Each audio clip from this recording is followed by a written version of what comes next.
অভিনয়ের পাশাপাশি বর্তমানে নিজের ব্যবসা নিয়ে ব্যস্ততায় রয়েছেন চিত্রনায়িকা অপু বিশ্বাস।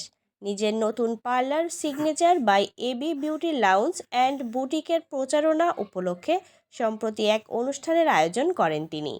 সেখানেই ব্যবসা সহ নানা প্রসঙ্গে কথা বলেন। এখানেই শাকিব খানকে নিয়ে একটি প্রশ্ন উঠে আসে। ভালোবাসা দিবস নিয়ে প্রশ্ন করা হলে অভিনেত্রী বলেন, বর্তমানে তার কাছে ভালোবাসার সংজ্ঞা হলো কাজ, ব্যবসা এবং দর্শকেরা। তার ভাষায় এখন প্রতিটি দিনই তার জন্য ভালোবাসা দিবস।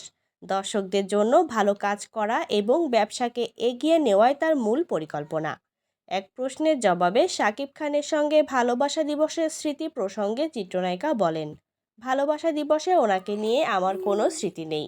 দীর্ঘদিন ইন্ডাস্ট্রিতে কাজ করতে করতে অনেক স্মৃতি সাধারণ হয়ে গেছে। শুটিং সেটে বহুবার ভালোবাসা দিবস কেটেছে। ডিরেক্টরের অ্যাকশন বলার পর সংলাপটাই ছিল তখনকার ভালোবাসার মুহূর্ত।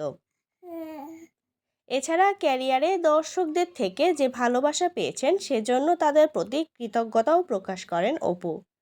অনুষ্ঠানে অভিনেত্রী আরও বলেন, মুসলিম ধর্মাবলম্বীদের সবচেয়ে বড় উৎসব রোজার ঈদ উপলক্ষে সবাই নিজেকে সুন্দর করে সাজাতে চায়। সেই ভাবনা থেকেই তার পার্লারে 31শে জানুয়ারি পর্যন্ত ফ্ল্যাট 60% ছাড় এবং 14ই ফেব্রুয়ারি পর্যন্ত 50% ছাড়ের ঘোষণা দেওয়া হয়েছে। অপু সবাইকে আগাম ঈদের শুভেচ্ছাও জানান।